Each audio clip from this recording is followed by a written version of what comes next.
안녕하세요. 송타입니다. 이번 시간은 돈 미겔 루이스의 두 번째 시리즈입니다. 이 진리가 당신에게 닿기를 이라는 책의 두 번째 한번 시간 나눠보고자 녹화 버튼을 눌러봤습니다.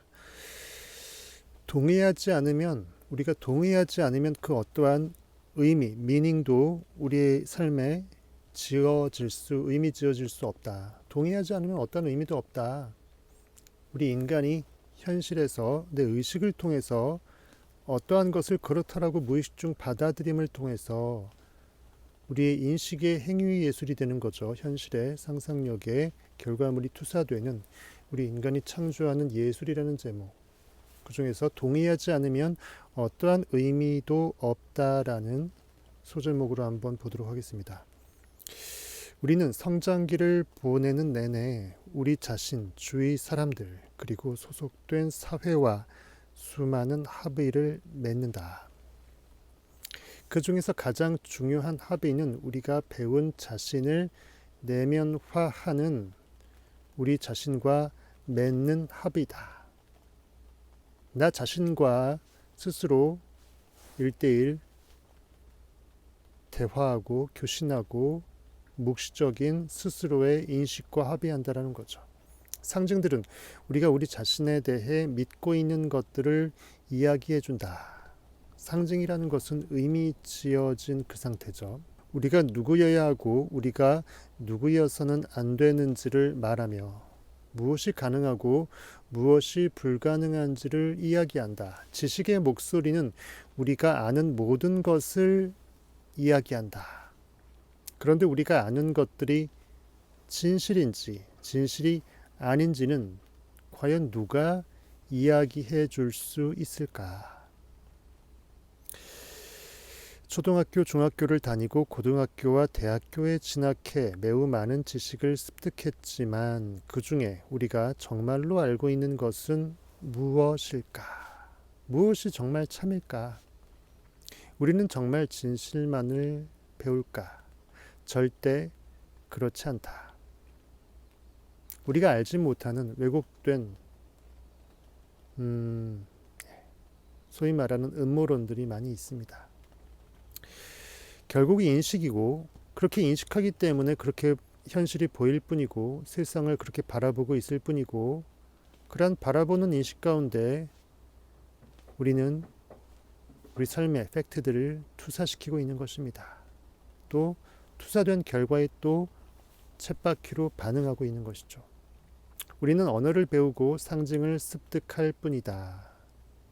언어라는 캡슐을 통해서 나와 생각을 교신하고 나의 존재성에 대해서 I am that. 그렇다라고 의미 지우는 그러한 연속선상이 우리의 삶의 레파토리가 될 것입니다. 그 상징이라는 것은 의심할 나위 없는 진실이기 때문에 배움의 대상이 되는 것이 아니고 우리가 그것에 동의하기 때문에 즉 상징을 상징으로 억셉트하기 때문에 받아들이기 때문에 진실이 된다. 세상에 선과 악은 따로 없다. 내가 그렇다라고 생각하기 때문에 심은 대로 거둘 뿐이라는 거죠. 그래서 하나님은 무조건, 인식은 무조건 선하시다. 하나님은 사랑이시다. God is love, God is good이라고 성경은 말하고 있습니다. goodness가 복이라고 하는 거죠. 복의 근원이다. goodness의 근원이다. 항상 좋을 수밖에 없다. 내가 인식한 그대로 나의 현실을 창조하기 때문에 무조건 법칙 진리는 좋을 수밖에 없다라는 거죠. 원래 선하고 악한 것이 있는 게 아닌 것입니다. 영국에서 태어난 사람은 영어로 된 상징을 배우고 중국에서 태어난 사람은 중국어로 상징을 배운다. 하지만 영어나 중국어, 스페인어, 독일어, 러시아어 혹은 그 어떤 언어를 배우든 상관없이 상징은 사람들이 의미를 부여하고 그 의미에 그렇다라고 동의하기 때문에 그러한 의미적 가치를 가지는 것이다.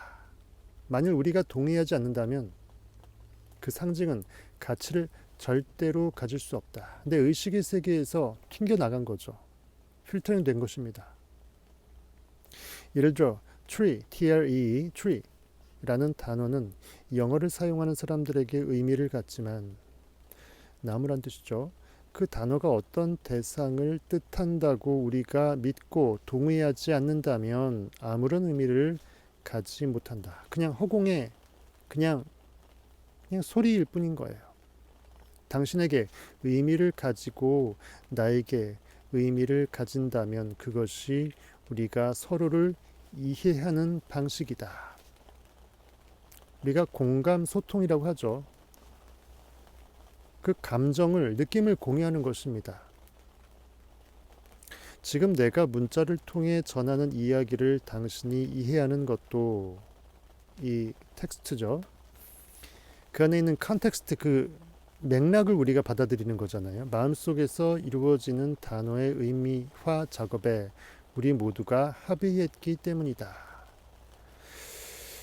어떤 글자 언어라는 캡슐이 마치 캡슐 안에 어떤 알약이 성분이 들어가 있는 것처럼 그 어떤 의미를 머금고 있기 때문에 그 단어나 문자나 언어가 상징화되어서 우리에게 의미 지우게 되고 우리가 그것을 그렇다라고 받아들여서 내 마음속에 집어넣는 것이죠. 즉 우리가 모두가 합의했다라는 전제가 깔려 있다라는 것입니다. 사회적 합의라는 거죠. 내 인식의 합의라는 거예요. 내 셀프 무의식의 합의라는 것입니다. 하지만 그렇다고 해서 우리가 그 의미에 완전히 동의한 것은 아니다. 우리는 각각의 단어에 의미를 부여하지만 모두가 똑같은 의미를 부여하는 것은 아니기 때문이다. 단어가 형성되는 방식을 깊이 고민해 보면 단어에 부여되는 의미는 어떠한 경우에도 실체적인 이유를 갖지 않는다는 사실을 알게 된다. 우리는 필요한 단어를 어딘가에서 구해오지 않는다. 단지 조합할 뿐이다. 우리 한글도 모음과 자음이 조합되어서 하나의 글자가 만들어지고 그것이 모여서 하나의 단어가 되고 모여서 또 문장이 되잖아요. 단지 조합할 뿐이다. 모래사장에서 모래알을 헤쳐서 모으듯이 헤쳐 모여. 이열 종대로 헤쳐 모여. 예전에 이제 초등학교 때 많이 해봤죠. 체육 시간에. 단지 조합할 뿐이다. 인간은 모든 소리와 문자와 기호를 만들어낸다. 우리는 ABC 할 때 A라는 발음을 들으면 이렇게 생각한다. 이 소리는 어떠한 상징을 표현한 거야. 우리는 소리를 표현하는 상징을 만들었고 그 상징과 소리를 결합하며 의미를 부여한다. 우리의 마음속에 있는 모든 단어는 그렇게 의미를 가지게 되었는데 본래부터 실제하기 때문이 아니고 본래부터 사실이기 때문도 아니다. 약속, 합의라는 거예요.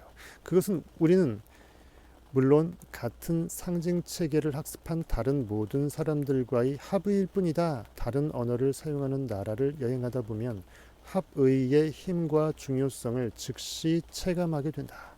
다음은 스페인어, 그리스어, 독일어, 중국 한자, 그리고 영어로 표기된 같은 의미의 문장들이다. 뜻은 다음과 같다. 나무는 나무일 뿐이고 태양은 태양일 뿐이며 지구는 지구일 뿐이다. 산은 산이요 물은 물이로다 이거예요. 단 우리가 그렇다라고 합의, 동의해야 한다.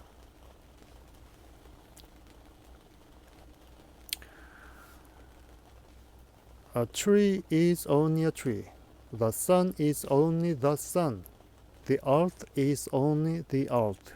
If we agree. 우리가 동의한다면 산은 산이고 물은 물이요. 태양은 태양이요.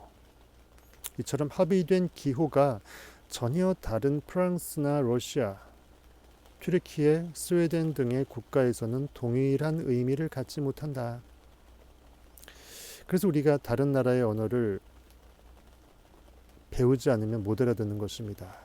어떠한 합의가 숨겨져 있는지를 알 길이 없는 거죠. 만일 우리가 영어를 배운 뒤 중국을 방문한다면 사람들이 대화하는 소리는 들을 수 있겠지만 문장 속 단어 하나도 이해할 수 없을 것이다. 그들의 언어는 우리가 습득한 기호 체계가 아니라서 우리가 의미를 갖지 못하기 때문이다. 많은 것들이 우리에게 낯설 것이며 마치 다른 세상에 도착해 있다고 느낄 것이다. 종교 행사장을 방문하면 그들의 믿음이 완전히 다르고 예식도 전혀 다르며 신화 체계도 우리가 배운 것과 완전히 다르다는 것을 알 수 있다. 그들의 문화를 이해하는 한 가지 방법은 그들이 사용하는 기호, 즉 그들의 언어를 배우는 것이다. 그런데 만일 우리가 새로운 삶의 방식이나 새로운 종교나 철학을 배운다면 이전에 배운 것들과 충돌을 일으킬 수 있다. 새로운 신념이 오랫동안 믿었던 신념과 충돌하면 즉시 다음과 같은 의문이 제기된다. 무엇이 옳고 무엇이 그른가? 전에 배운 것이 옳은가 아니면 지금 배우는 것이 옳은가? 진정한 진실은 무엇인가? 영원한 트루트, 진리는 무엇인가? 진실은 바로 이것이다. 우리가 가진 지식의 전부는 우리가 지각한 것을 이해하고 그것을 표현하기 위해 만들어낸 기호나 단어들에 불과하다는 것. 우리 마음속에 그리고 이 책 모든 페이지의 단어들은 단지 일종의 기호일 뿐이지만 그 기호들은 믿음의 힘을 갖는다. 그래서 말에는 힘이 있다라는 거예요. 우리가 일말의 의심 없이 단어의 의미들을 믿기 때문이다. 그렇게 인간은 상징으로 만들어진 거대한 신념 체계를 구성했다. 즉 인간은 지식으로 만들어진 하나의 세상을 만들었다. 우리 인식의 이 삼라만상이 되는 거죠. 그리고 상징 체계에 불과한 것이 지식임에도 우리는 우리가 아는 모든 지식을 총동원하여 우리가 믿는 것들을 정당화한다. 우리는 우선적으로 우리 자신에게 그리고 주변 사람들에게 우리 자신과 우주 전체를 인식하는 방식을 설명하려 한다. 우리가 이 사실을 인정한다면 세상의 온갖 신화와 종교, 철학 그리고 수많은 신념과 사고 방식들이 우리 자신과 다른 사람들 간의 합의에 불과하다는 것을 쉽게 이해할 수 있다. Society, 사회라는 것 자체가 이미 묵시적인 그들만의 일정한 그 맥락의 합의가 전제되어야 하는 거죠. 마을마다 마을의 규칙이 있듯이 말이죠. 모든 것은 우리의 창조물이다. 하지만 그 창조물들은 옳은 것일까? 물론 존재하는 모든 것은 옳다. 지구도 옳고 별도 옳고 온 우주도 옳다. 하지만 우리가 알고 있는 것을 표현하기 위해 사용하는 기호들은 오로지 우리가 그렇게 표현했기 때문에 옳다. 성경에는 하나님과 인간 사이의 관계를 묘사한 아름다운 이야기가 있다. 물론 성경 형이상학을 알고서 저자가 말하는 건지는 모를 일입니다. 어쨌든 한 일화에서 하나님은 함께 세상을 주유하던 아담에게 사물들을 어떻게 부를 것인지 묻는다. 일컫다, 이름을 붙인다. 아담이 이름을 붙이게끔 하고 하나님은 지켜봤다라고 성경은 말하고 있습니다. 우리 인식이 하나님이 현실에 투사된 것이 아담이기 때문에 내 안에 존재인식 IM은 나라는 아이덴티티가 어떻게 세상 속에서 그 무엇을 그렇다라고 일컫는지를 지켜보고 있습니다. 아담은 눈에 보이는 모든 대상에게 차례차례 이름을 지어준다. 이것은 나무, 이것은 새, 저것은 꽃이라고 부르죠. 그리고 하나님은 아담의 명명, 네이밍에 합의한다. 이 이야기는 상징이 만들어지고 언어의 체계가 성립되는 과정을 보여준다. 물론 여기서 명명, 네이밍이라는 것은 단순히 이름을 짓는다라는 우리의 좁은 의미의 이름이 아니라 어떤 우리의 의식의 이 세상을 향한 의식의 선포, 어떤 의식 행위를 포괄적으로 담고 있는 형이상학적인 뜻이긴 합니다. 소위 말해서 I am that, I am that. 아담이 무엇을 네이밍한다라는 것은 I am that의 여러 그 복수 행위의 일련의 시리즈라는 거예요. 모든 것은 합의를 통해 이루어진다. 마치 동전의 양면 같은 것이다. 한 면은 아담이 받아들이는 순수한 지각이고 다른 면은 지각한 대상에 부여한 의미라고 할 수 있다.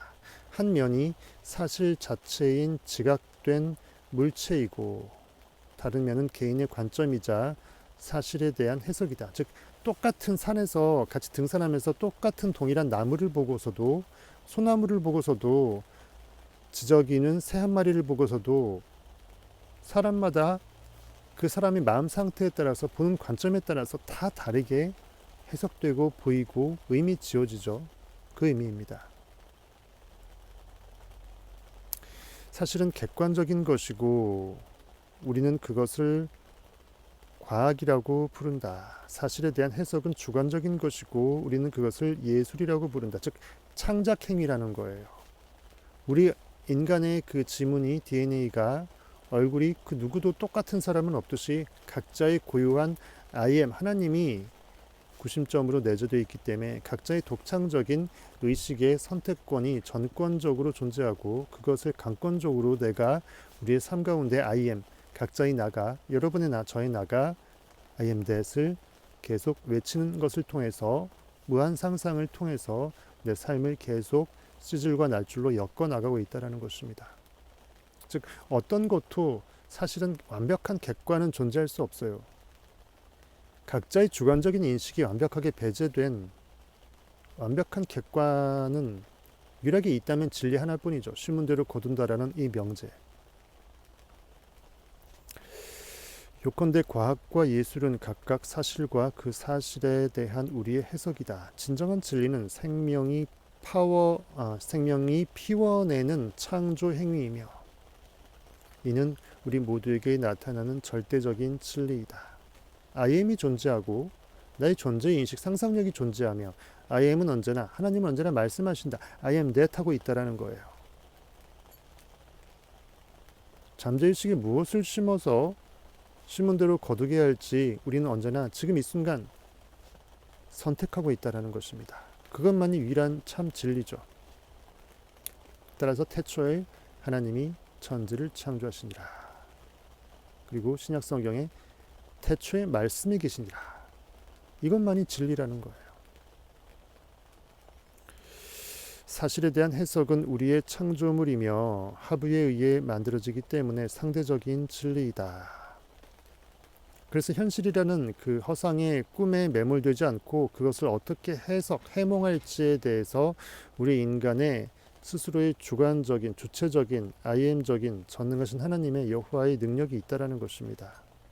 현실에 굴종할지 아니면은 이미 나는 그이라라고 내가 완벽하게 일어설지 오늘의 실패, 실수에 주저앉을지 아니면 내일의 업그레이드를 통해서 오늘의 실수, 실패가 나에게 양약이 되게 허락할지 말이죠. 이러한 점을 이해할 때 우리는 비로소 인간의 마음을 이해할 수 있다. 모든 인간은 본래 진리를 알도록 태어났기 때문에 즉 하나님이 죽으셨기 때문에 부활이 가능한 거예요. 예수 그리스도가 크루시파이드 되어 있기 때문에 현실이라는 이 감옥 무덤에서 부활할 수 있다는 것입니다. 십자가의 죽으심이 없으면 죽음이 이기신 예수 그리스도의 부활은 존재할 수 없는 거예요. 언어를 통해서만 진리를 알 수 있는 것은 아니다. 하지만 진리를 표현하기 위해서는 언어를 사용해야 한다. 왜? 표현이란 말 자체가 언어 행위이기 때문이에요. 이때 나타나는 표현들이 우리의 예술이다. 우리의 영적인 창조 행위라는 거예요. 즉 하나님이 말씀하시는 겁니다. 하나님은 입 닫고 묵비권 행사하지 않습니다. 말씀하십니다. 우리 인식은 언제나 뭐든 선택을 하게 되어 있습니다. 그렇게 의식이라는 시스템은 가동되고 있다는 거예요. 예술은 사실에 머물지 않는다. 우리가 사용하는 단어는 기호고 기호는 단지 진실을 대신하거나 상징화할 뿐이기 때문이다. 예를 들면 우리는 나무라는 기호를 모른다고 해도 이 니은의 아, 미음의 우라는 이 글자를 말하는 것입니다. 이 단어의 상징화된 의미를 모른다고 해도 실제 tree, 나무를 풀 수 있다. 기호가 없으면 우리는 대상만을 직면한다. 그 대상이 실제이고 진리이며 우리는 그것을 인식한다. 우리가 그것을 나무라고 부르는 것은 우리가 인식한 것을 표현하기 위해 예술을 사용하는 것을 의미한다. 그래서 이제 언어가 사실은 예술이죠. 경우에 합당한 말은 아로새긴 은쟁반의 금사관이라고 성경은 말하죠. 때에 맞는 적확한 단어 선택과 말은 그 사람의 아름다움과 품격을 그리고 상대방에 대한 예의와 축복을 희망을 선사하기 때문이죠. 우리가 그것을 나무라고 부르는 것은 우리가 인식한 것을 표현하기 위해 예술을 사용하는 것을 의미한다. 우리는 무수히 많은 기호들을 사용하여 나무의 이파리와 색깔을 묘사할 수 있다. 우리는 어떤 나무를 큰 나무로 부를 수도 작은 나무로 부를 수도 있다. 또 멋진 나무나 못생긴 나무라고 부를 수도 있다. 그런데 이러한 명명은 진실일까? 이렇게 명명하는 것은 언제나 진실일까? 그렇지 않다. 그 나무는 언제나 똑같은 나무일 뿐이다. 아까 말했죠. 100명이 각각 나무를 바라볼 때 그 보는 관점에 따라서 나무는 다 달리 보입니다. 나무를 해석하는 일은 나무를 바라보는 우리의 시선, 내가 의식의 발을 딛고 있는 그 위치적 시선, 우리의 감정 반응, 우리의 마음 상태, 우리의 확신 상태, 기분 상태 등에 따라 좌우되고 우리의 감정 반응은 마음속 나무를 재창조하는 상징화 작용을 통해 생겨난다. 당신이 알고 있는 것처럼 나무에 대한 우리의 해석은 정확한 진리가 아니다. 우리의 해석은 진리의 반영이며 인간 내면에서 일어나는 그 반영을 우리는 마음이라고 부른다. 내 마음이야. 내 마음 나도 몰라. 내 마음은 내가 잘 알아. 마음이라는 거예요. 인간의 마음은 가상현실에 지나지 않는다. 그것은 실제하지 않는다. 실제하는 것만이 진실이다. 진실은 누구에게나 진실이다. 하지만 가상현실은 우리 각자의 창조물이다. 그것은 각자의 예술이며 각자에게만 유일한 진실이다. 인간은 누구나 예술가다. 우리 모두가 그러하다. 모든 기호와 단어들은 예술의 작은 조각들이다. 나는 개인적으로 인간이 내재된 본능에 감사한다. 이 저자마다 선택하는 이 언어의 이 형식이나 선택의 구분이 다릅니다. 제가 성타가 항상 말했던 형이상학적인 우리 방송을 많이 들으셨던 그 분들의 선택 단어의 구분과 조금 다르니까 이해하십시오. 현실에 보이는 그것만이 진짜 실체이고 마음은 허상이다라고 거꾸로 바꿔서 얘기하고 있어요. 유일하게 실체는 리얼리티는 인간의 인식이고 상상력이죠. 인간은 언어를 사용하여 마음속에 자신의 가상현실을 창조하는 놀라운 능력을 가지고 있기 때문이다. 그런데 우리가 만드는 가상현실은 진실을 분명히 보여주기도 하지만 완전히 왜곡된 세상을 투사하기도 한다. 어느 쪽이든 모든 것이 예술이다. 사람이 무엇을 심든지 그대로 거두리라. 그렇게 바라보는 자에게는 바라보는 그것이 그 바라보는 그대로 나타날 수밖에 없다라는 거예요. 우리가 만드는 현실은 우리 각자에게 천국이 될 수도 있고 지옥이 될 수도 있다. 어느 쪽이든 상관없이 우리 모두는 예술이다. 무엇이 진실이고 무엇이 허상인지를 논의하고자 한다면 논쟁은 그치지 않을 것이다. 진실은 자아를 완성의 길로 이끌고 삶을 평온한 곳으로 인도한다. 즉 너희가 진리를 알지니 너희가 알게 된 진리가 참 진리라면 그 진리가 너희를 반드시 자유케 할 것이라. 평강케 할 것이다. 성경에서 예수 그리스도가 죽고 부활한 다음에 제자들에게 처음 나타나서 했던 말이 너희에게 평강이 있을지어다 라고 했던 것입니다. 우리에게 죽음과 부활, 완벽한 진리의 부활을 영적으로 체험하게 됐을 때 첫 열매가 뭐다? 나의 의식의 제자들에게 평강을 선사할 수 있다는 거예요. 세상 풍파에 내가 이리 휘청 저리 휘청 아니할 수 있다는 거예요. 진실은 자아를 완성의 길로 이끌고 삶을 평온한 곳으로 인도한다. 진실이 왜곡되면 불필요한 갈등과 고통이 찾아온다. 그리고 이 모든 차이를 만드는 것이 awareness, power of awareness, 인식의 힘이라고 하죠. awareness, 인식이다.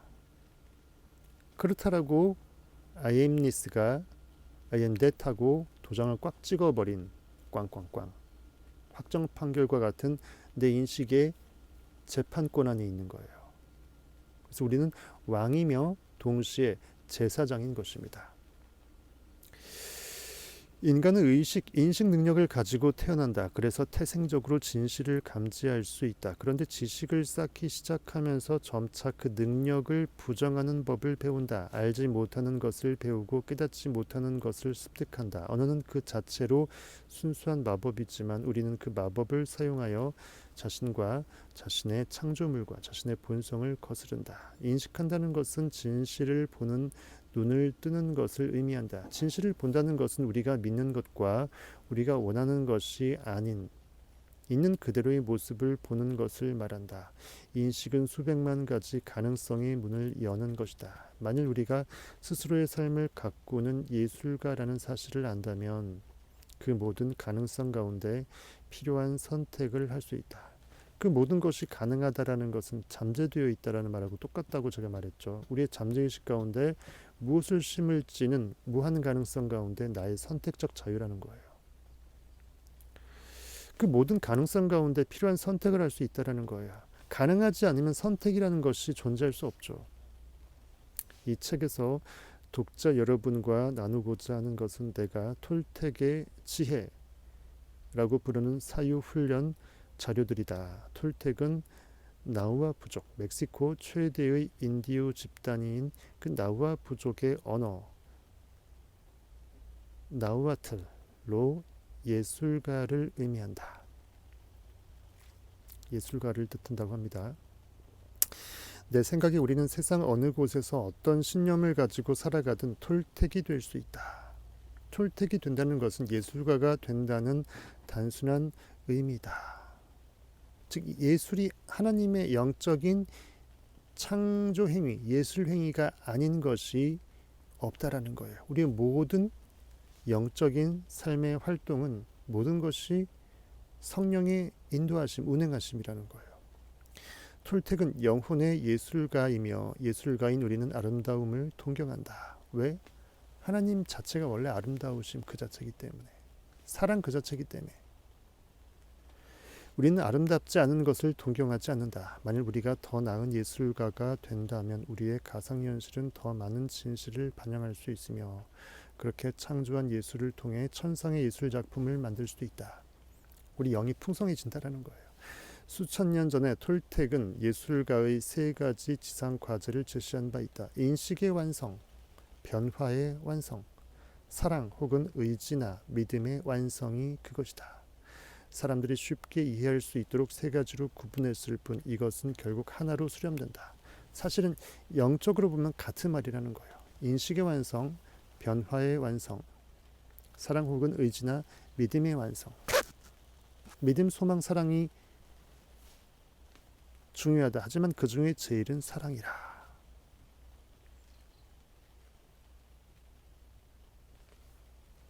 변화, 다른 말로 부활이겠죠. 우리는 무한자입니다. 계속 무한으로 계속 나를 증폭시키는 무한자예요. 무한이라는 것은 변화를 전제로 하죠. 변하지 않으면 무한이라는 것이 불가능합니다. 딱딱하게 굳어서 죽어버리는 거죠. 시냇물이 계속 움직이면서 졸졸 흐르고 흐르는 물은 썩지 않듯이 말이죠. 사람들이 쉽게 이해할 수 있도록 세 가지로 구분했을 뿐 이것은 결국 하나다. 진실은 오직 하나이며 우리가 지금 이야기하고 있는 바로 그것이다. 이 세 가지 과제는 우리를 고통에서 벗어나게 하고 행복과 자유와 사랑이라는 인간의 본성으로 회귀하도록 도와준다. 톨텍은 인간이 진리를 자각하든 그렇지 않든 우리가 자신만의 가상현실을 만든다는 사실을 알고 있다. 우리가 진리를 자각한다면 우리 자신이 창조한 피조물들을 즐길 수 있다. 빛이 있으라 하셨고 빛이 있으라 하셨더니 빛이 있었고 하나님이 보시기에 그 빛을 보시기에 좋았더라. 우리가 변화를 실행하든 그것에 저항하든 우리의 가상현실은 언제나 변화한다. 만일 우리가 변화를 위한 기술들을 연마한다면 우리는 모든 변화에 능숙해질 것이며 그렇게 된다면 각자가 가진 마법을 자기 자신을 적대시하는 데 쓰는 대신 스스로를 자학하는 데 지금이라는 황금적인 나의 영적인 이 느낌을 쓰는 대신에 지금이라는 가장 소중한 나의 본질을 허비하지 말라는 거예요. 행복과 사랑을 표출하는 데 사용하게 될 것이다. 우리가 사랑과 의지와 믿음을 통달하고 삶의 꿈을 구현하여 세 가지 과제를 완성할 수 있다면 우리는 자신의 신성, Spirit, Holy Spirit, 거룩한 영, 성령, 나의 신성이죠. 아담이 결과에 가둬지지 않고 근원적 아바 아버지 하나님을 영접한 상태예요. 자신의 신성을 회복하고 하나님과 하나가 될 것이다. 즉 I am이 될 것이라는 거예요. 즉 원래 내가 I am이었음을 기억하게 된다는 거예요. 이것이 톨텍의 목표다. 고대의 톨텍은 지금 우리가 가진 과학기술을 알고 있지 못했다. 그들은 컴퓨터가 만들어내는 가상현실을 알지 못했지만 인간의 마음속에서 가상현실을 완성하는 방법을 알고 있었다. 우리가 마음을 완성하기 위해서는 주의력을 통제할 수 있어야 된다. 몰입, 집중력이죠. 우리 내외에서 인지하는 모든 정보를 해석하고 반응하는 과정을 잘 다뤄야 한다는 말이다. 톨텍은 인간이 하나님과 같은 일을 수행하지만 세상을 창조하는 것이 아닌 재창조한다는 점을 이해하고 있었다. 이제 하나님을 이제 나와 분리시킨 신이라고 생각하고 인간이 이미 하나님이었음을 형이상학적으로 우리는 깨닫고 있지만 이 저자는 그렇게까지는 모르고 있습니다. 그래서 분리시켜서 말하고 있어요. 우리가 재창조하는 것은 무엇일까? 우리가 인식하는 것이다. 인식이라는 말 자체가 언제나 창조성을 갖고 있기 때문에 상상력은 언제나 상상 행위를 통해서 변화를 시키기 때문에 인식은 상상력은 창조와 뗄래야 뗄 수가 없어요. 그렇기 때문에 굳이 창조라는 단어 앞에 다시 제자를 굳이 쓸 필요가 없는 거예요. 그렇죠? 맞죠? 언제나 창조는 새롭고 변화무쌍해서 반복해서 계속 창조 행위를 할 수 있기 때문이죠. 해석이란 말 자체가 새롭게 해석한다라는 말이기 때문에 굳이 해석 앞에 재해석해서 다시 제자를 쓸 필요가 없듯이 말입니다. 그리고 우리가 인식하는 것은 우리의 마음이다. 우리의 잠재의식에 새긴 이미 나는 그라는 무의식 상태라는 거예요. 만일 우리가 인간의 마음이 어떤 것이고 그 마음이 어떻게 작용하는지 이해한다면 우리는 가상현실에서 현실을 분리할 수 있을 뿐 아니라 상징의 세계인 예술에서 순수한 사실들을 구분할 수 있게 된다. 자아의 완성은 깨달음과 관련되며 그것은 인식에서 시작된다. 내가 인식이 주체라는 것을 인식하는 상태에서 인식행위를 할 때 인식은 참으로 승화되죠. 사실이 무엇인지 알게 된다면 그 사실을 믿는 우리의 믿음인 가상현실 또한 인식할 수 있게 된다. 이러한 사실을 인지한다면 우리는 자신의 믿음을 변화시켜 가상현실을 변화시킬 수 있다는 사실 또한 알게 된다. 즉, 내 기존 마음밭을 갈아엎어서 새롭게 재정립해서 새로운 가치관 패러다임으로 삶을, 나의 존재를, 나의 현실을, 나의 꿈같은 세상을 판타스틱하게 가장 복되게 승화시켜서 부활시켜서 느껴서 끌어올려서 불꽃놀이로 터뜨릴 수 있다라는 거예요. 우리가 사실 자체를 바꿀 수는 없지만 그 사실에 대한 믿음은 변화시킬 수 있다. 즉 이미 이루어진 결과는 예전에 내 의식이 투사시킨 결과물이지만 지금 내가 예전의 관념 기억에 가둬지지 않고 새롭게 나를 새로운 느낌으로 끌어올려서 이미 나는 그라고 나의 느낌만을 내가 변화시킬 수 있다면, 새로운 선택의 버튼을 누르고 있다면 이 버튼이 곧 그 돌항아리에 밑빠진 독에 그 밑이 메꿔지고 물이 철철 넘치도록 이제 흘러 넘치도록